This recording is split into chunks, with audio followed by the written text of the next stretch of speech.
So I guess we were talking about House of Cards like 2 hours ago before we took a tangent upon a tangent. But there's a moment in episode 1 where President Walker broke his promise to Frank Underwood that he would make him a Secretary of State.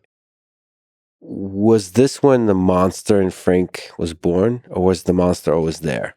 The sort of, for you looking at that character, was there an idealistic notion to him that there's loyalty and that broke him? Or did he always know that there's this whole world is about manipulation and do anything to get power?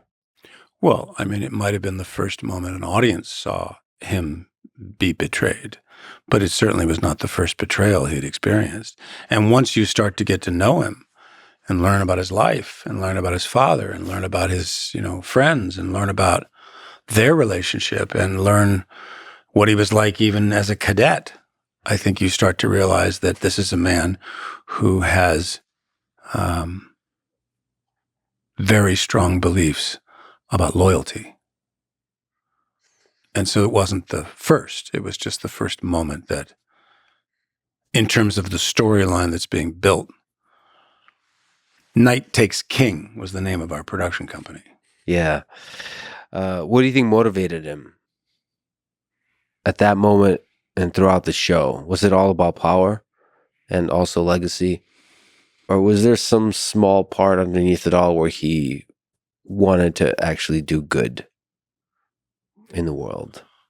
No, I think power is a afterthought. What he loved more than anything was being able to predict how human beings would react. He was a behavioral psychologist. And he could know, like he was 17 moves ahead in a chess game. He could know if he did this at this moment, that eventually this would happen. He was able to be predictive and was usually right. He knew just how far he needed to push someone to get them to do what he needed them to do in order to make the next step work. You've played a bunch of evil characters. Well, you call them evil. But you don't, the reason I say that, and I don't mean to be snarky about it, but the reason I say it that way is because I never judge the people I play. And the people that I have played, or that any actor has played, don't necessarily view themselves as this label. It's easy to say, but that's not the way I can think. I cannot judge a character I play and then play them well. I have to be free of judgment. I have to just play them and let the cards drop where they may, and let an audience judge. I mean, the fact that you use that word is perfectly fine. Mm-hmm. That's your, but it's like people asking me, was I really from K-Pax or not? It's just entirely depends on your perspective. Do roles like that, like Seven, like Frank Underwood, like Lester from American Beauty, do they change you psychologically as a person? So walking around in the skin of these characters, these complex characters with very different moral systems.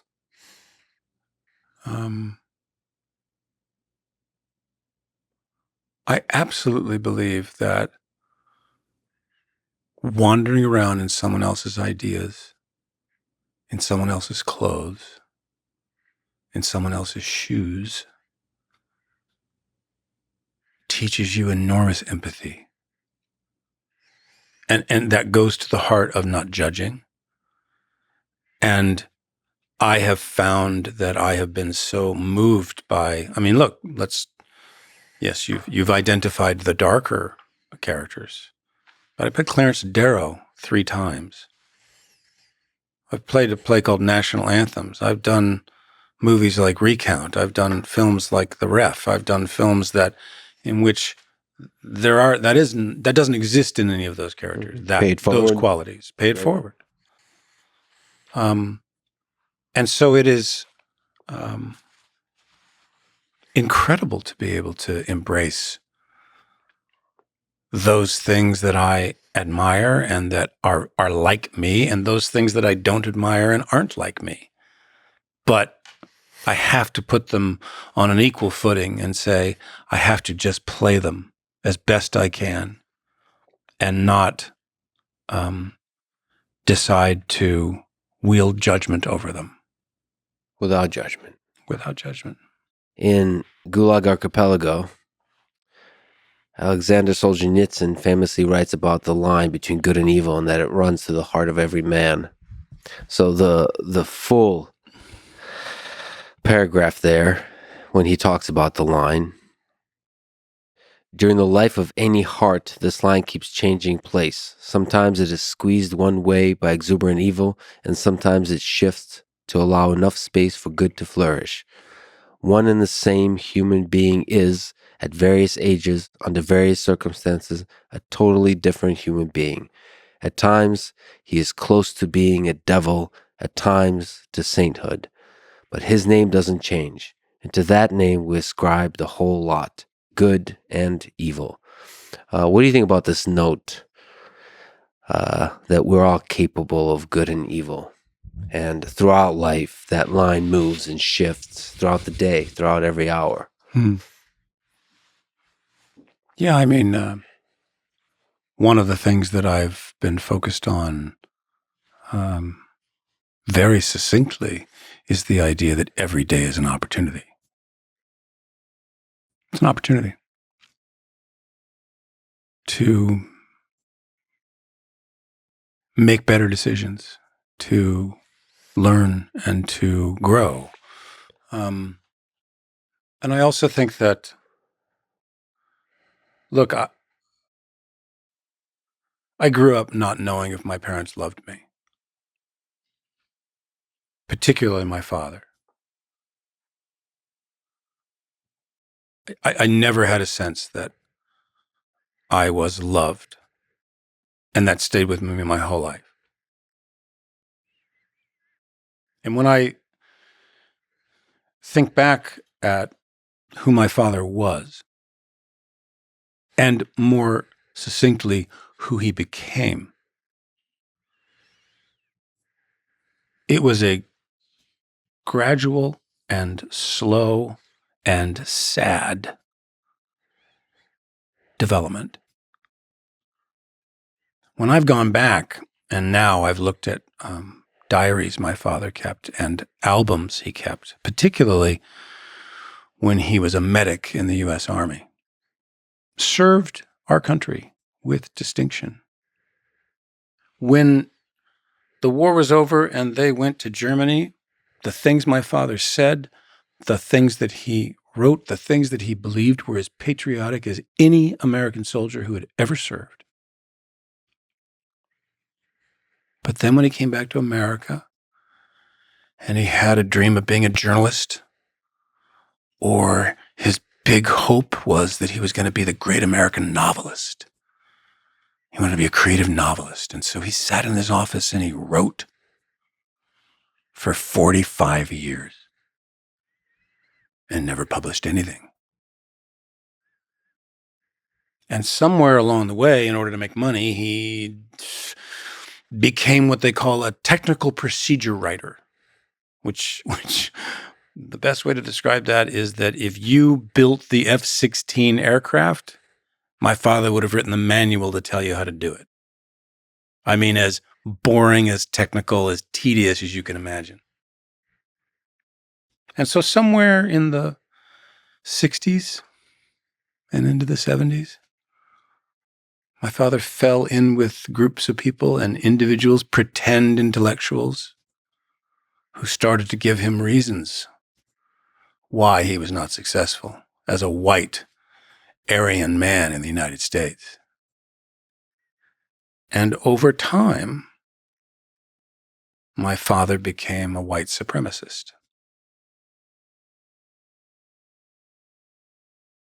And I cannot tell you the amount of times as a young boy that my father would sit me down and lecture me for hours and hours and hours about his fucked up ideas of America, of prejudice, of white supremacy.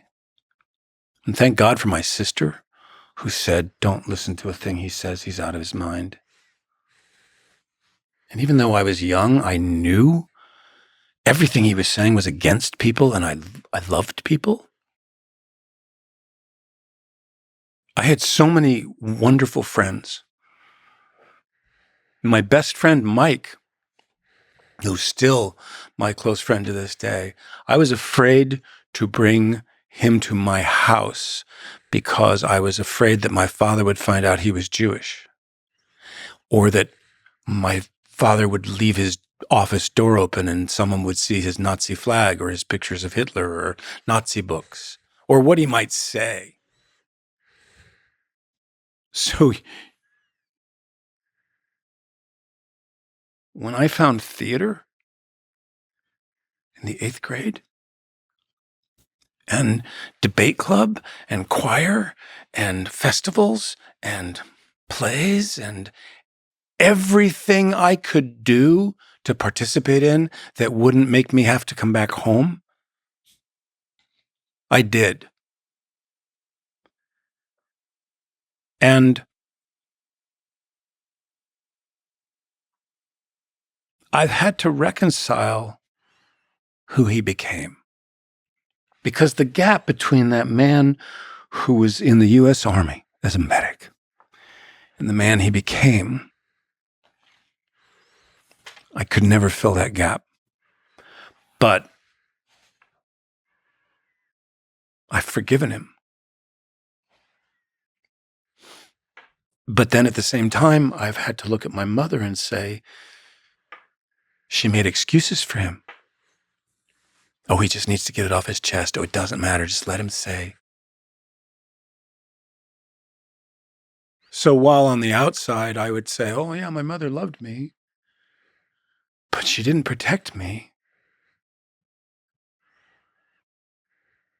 So was all the stuff that she expressed and all of the attention and all the love that I felt, was that because I became successful and I was able to fulfill an emptiness that she'd lived with her whole life with him? I don't know, but I've had to ask myself those questions over these last years to try to reconcile that for myself. And the thing you wanted from them and for them is less hate and more love. Did your dad said he loves you? I don't have any memory of that. I was in a program and they were showing us an experiment that they'd done with psychologists and mothers and fathers and their children. And the children were anywhere between 6 months and a year, sitting in a little crib. And the exercise was this. Parents are playing with the baby right there, toys, yada, yada, baby's laughing. And then the psychologist would say, stop. And the parent would go like this. And you would then watch for the next 2.5, 3 minutes, this child trying to get their parents' attention in any possible way. And I remember when I was sitting in this theater watching this, I saw myself. That was me screaming and reaching out and trying to get my parents' attention. That was me. And that was not something I'd ever remembered before, but I knew that what that baby was going through.